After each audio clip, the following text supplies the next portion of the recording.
Ever feel like you're kind of stuck? Yeah. You know, like in life's waiting room, just waiting until you feel, I don't know, ready. Oh, absolutely. Ready to start the thing, launch the project, learn the skill. Yeah, exactly. It's Yeah. like there's this hidden checklist we think we need to complete before we can actually begin. It's such a common feeling, this idea that we need to hit some perfect state of, let's say, preparedness before we act. Right. And that's really what we're diving into today, isn't it? This whole myth of being ready. It is. We've got this great source. It's basically an extended conversation, a dialogue between two people really wrestling with this exact feeling. And it's surprisingly insightful, actually. It gives you a real shortcut to understanding why we get stuck like this and, more importantly, maybe how to get unstuck. Yeah, think of this as that shortcut. We're going to look at why we chase perfect timing, how fear kind of sneaks in disguised as logic. And this counterintuitive idea that doing the thing is what actually makes you ready, not the other way around. Yeah. We want you to have those aha moments, where it just clicks. So let's start there. With that feeling, they both mention life being sort of on pause. Yeah, like waiting for a signal, some big green light from the universe that says, okay, now you have the skills, now you have the confidence. And one of them admits to having this mental checklist in the past, right? Like, I need confidence, I need the skill, the plan has to be perfect. It sounds logical on the surface. I mean, who wouldn't want to feel fully prepared before jumping into something new or challenging? Of course. But the other person offers this really crucial counterpoint. They basically say, look, magically feeling ready like that, it's a myth. A myth. Yeah. Growth, learning, starting something new, it's inherently messy. It's supposed to be. Think about, I don't know, learning to ride a bike. You wobble, you fall. You definitely fall. Right. You don't just suddenly know how to balance perfectly before you even try. The trying is the learning. That's a great way to put it. And I think so many of us listening probably feel that pressure, to have it all polished before showing anyone, like editing a book before you've even written the first chapter. And this is where it gets really interesting, because that need to feel ready, so often it's just fear wearing a clever disguise. Fear dressed up as logic. Exactly. We tell ourselves, I just need a bit more research, or the timing isn't quite right, or I need to refine this part first. Sensible reasons, right? Sounds like good planning. Sometimes it is, but often underneath that careful planning, there's a fear. Fear of failing, maybe fear of looking stupid, or sometimes, as they talk about, even a fear of what happens if you succeed. That's deep. Fear of success. It happens. And they really nail that point where planning stops being productive and just becomes, avoidance, procrastination in disguise. That fine line. It really makes you think, doesn't it? For you listening, has there ever been a goal, a project, where you got caught up in endless planning, endless tweaking? And maybe, just maybe, looking back, that planning felt safer than actually starting. It's a tough question. But, okay, the conversation shifts here in a really useful way. It argues that action isn't the result of readiness. It's the cause of it.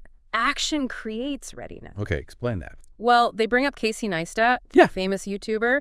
He basically just started making videos. No film school, no fancy gear at first. He just started. And figured it out. Figured it out by doing it. He Oh. literally created his readiness, his skills, through the action itself. And they mention others too, right? Like Marie Forleo, Gary Vee. Yeah, MKBHD even, people who started maybe imperfectly, maybe kind of rough around the edges. Sure. But they started. They put stuff out there, learned from feedback, built momentum. Their first attempt wasn't the final product, but it got the ball rolling. And crucially, they built something else along the way. Yeah. That inner confidence, self-trust. Exactly. That's huge. By showing up, doing the work, even when it felt uncertain or difficult, they proved something to themselves. Like, okay, I can handle this. I can learn as I go.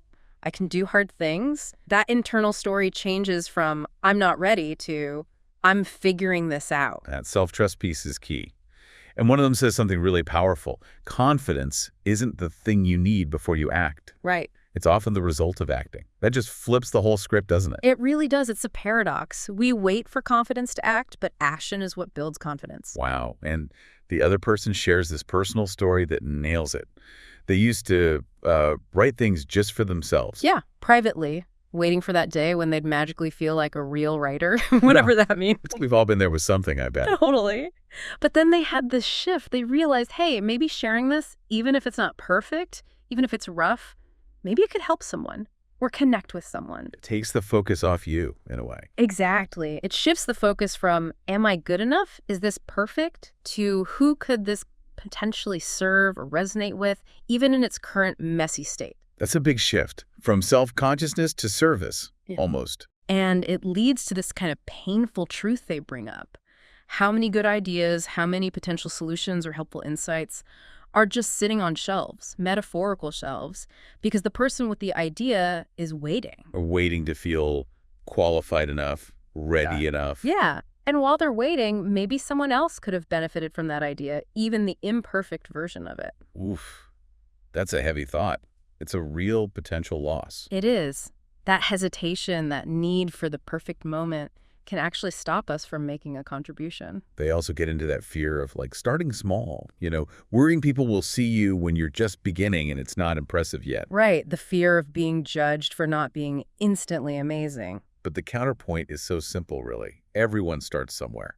Everyone. No one starts at the finish line. And honestly, people are often more interested in seeing the journey, the growth, than just seeing some flawless end result appear out of nowhere. Yeah, the story's often more compelling. And they use that fantastic Airbnb example. Oh, yeah, the air mattresses. Exactly. Just two guys needing rent money, throwing some air mattresses on their floor. I mean, talk about an unglamorous start. Definitely not a slick, venture-backed launch. Not at all. But it was action. It was hustle. It was solving a basic need with what they had.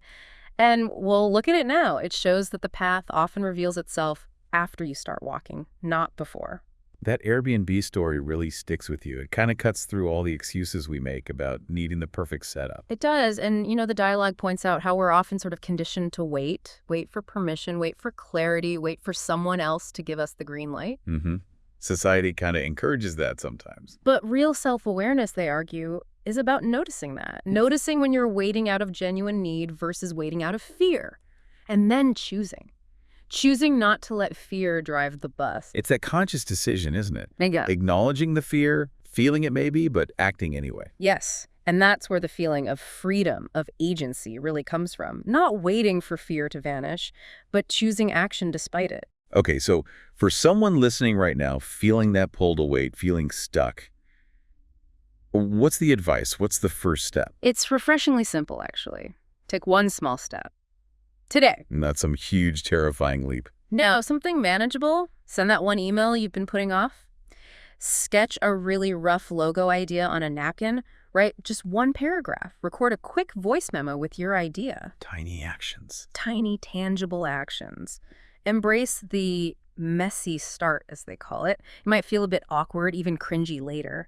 Yeah, the cringe factor is real sometimes. But it's necessary because, and this is so crucial, you can't edit a blank page. You need something there, even if it's imperfect, to start improving it. You need raw material to work with. Exactly. And it all comes back to this idea of self-awareness being tied to movement. It's not just thinking about yourself. It's knowing, okay, I feel scared or unsure, but also knowing I'm capable of learning. I'm willing to try, maybe fail a bit, maybe look silly for a minute. It's holding both those things, the fear and the capability. Yes. And the core message, really, from this whole conversation, speaking directly to you listening, you probably have what you need to start right now. You likely don't need more preparation. You likely just need movement, action, trusting that the clarity, the path, the confidence, it will emerge on the journey, but only after you take that first step. Because, as they say so well, leveling up your life, making that change, it's not about waiting for perfect readiness. It's about showing up now. It takes presence, courage. And maybe just a small act of faith to begin. So the big takeaway here seems clear.